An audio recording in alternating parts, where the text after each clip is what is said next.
Hi friends, প্রতিদিনের মতো আজকেরও চলে এলাম নতুন একটি ভিডিও নিয়ে। আজকে দেখাবো ভীষণই মজাদার একটি রেসিপি। দেখে কি মনে হচ্ছে?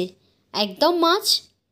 এরকম সুন্দর মাছ আপনিও বানিয়ে নিতে পারেন, আর খুবই কম সময়ের মধ্যে। একদম পুর ভরা এই মাছটা বানাতে কি কি লাগে আর কেমনভাবে তৈরি করতে হয়, তাহলে চলুন দেখে নিন রেসিপিটি। এর জন্য প্রথমে আমি একটি মিক্সিং বোলে নিয়ে নিচ্ছি ময়দাটা আপনি আপনার পরিমাণ মতো নিয়ে নেবেন। আমি এখানে 2 কাপ নিয়ে নিলাম। দিয়ে দিচ্ছি পরিমাণ মতো লবণ, সেই সঙ্গে এখানে দিয়ে দিচ্ছি আমি সাদা তেল। এখন এর মধ্যে অল্প অল্প জল অ্যাড করব, আর এটাকে সুন্দর সফট একটা ডো তৈরি করে নেব। খুব বেশি শক্ত করা যাবে না, আবার একেবারে পাতলা করাও যাবে না। মোটামুটি মাঝারি মতো করে একটা ডো বানিয়ে নিতে হবে, সফট একটা ডো। আপনারা দেখেই বুঝতে পারবেন আমি ডোটা কেমন বানিয়েছি। এই যে দেখুন, ডোটা আমার বানানো হয়ে গেছে একেবারে। এখন এটাকে আমি হাত দিয়ে খুব ভালোভাবে ময়ান দিয়ে নিয়ে কিছুক্ষণের জন্য রেস্টে রেখে দেব। এখন মাছের ভেতরের ফিলিংসটার জন্য কিছুটা পুর রেডি করে নিচ্ছি। আমি নিয়ে নিয়েছি এখানে চিকেন, বোনলেস চিকেন নিয়েছি আমি। দিয়ে দিলাম পেঁয়াজ, সেই সঙ্গে দিয়ে দিচ্ছি এখানে আমি কাঁচা লঙ্কা। এখন এটা একটা স্মুথ পেস্ট বানিয়ে নেব, তার জন্য অল্প পরিমাণ জল এখানে আমি ইউজ করলাম।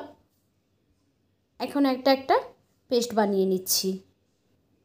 এখন এই যে দেখতে পাচ্ছেন পেস্টটা রেডি হয়ে গেছে। এবার এটাকে আমি রান্না করে নেব। আপনারা চাইলে ছোট্ট ছোট্ট কিমা করেও রান্নাটা করে নিতে পারেন। এখন একটা প্যানে দিয়ে দিলাম সাদা তেল। তেলটা গরম হলে দিয়ে দিচ্ছি এখানে পেঁয়াজ কুচি। তেলের উপরে পেঁয়াজটাকে কিছুক্ষণ নাড়াচাড়া করে নেব, যতক্ষণ না পেঁয়াজটা খুব সফট হয়ে আসছে ততক্ষণ পর্যন্ত। দিয়ে দিলাম কিছুটা এলাচ আর দারচিনি।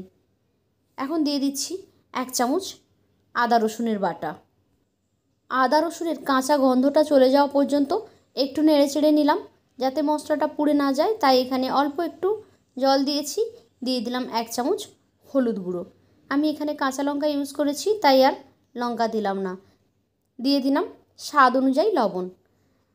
এখন এখানে আমি আগে থেকে যে মাংসের পেস্টটা রেডি করে রেখেছিলাম সেটাকেই দিয়ে দিলাম। এটা রান্না করতে আর কোনো রকমের কোনো জল ইউজ করব না। আমি একটু জল দিয়ে এই পেস্টটা রেডি করেছিলাম, ওই জলেই কিন্তু এই রান্নাটা হয়ে যাবে।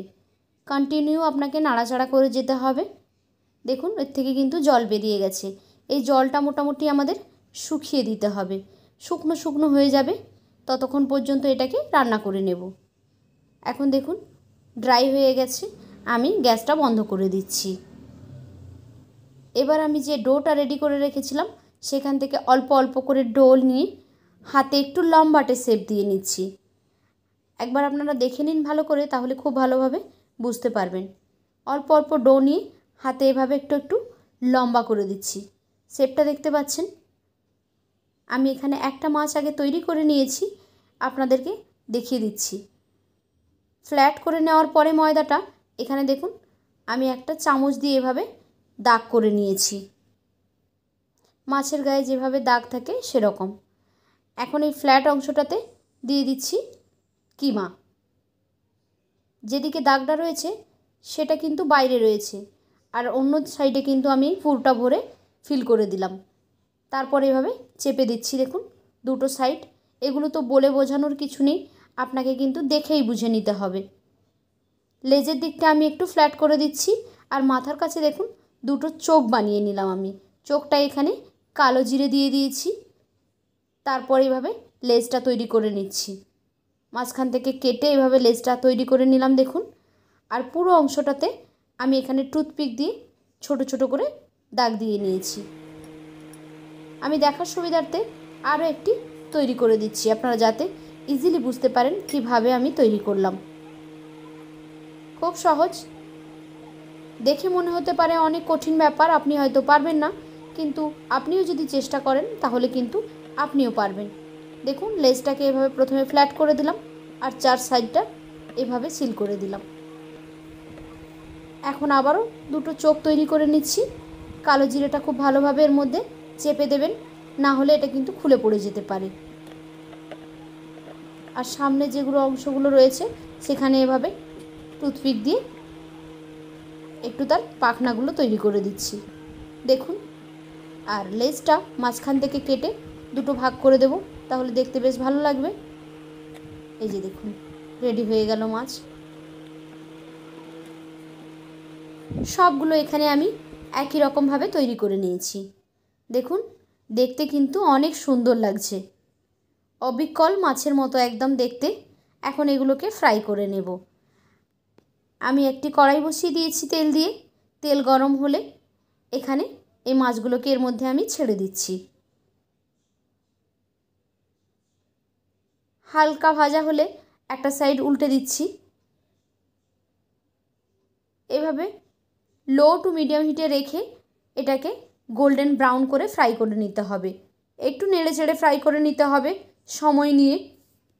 কোনো গেস্ট বাড়িতে এলে এই রেসিপিটি বানিয়ে আপনারা কিন্তু তাদের মন জয় করে নিতে পারেন।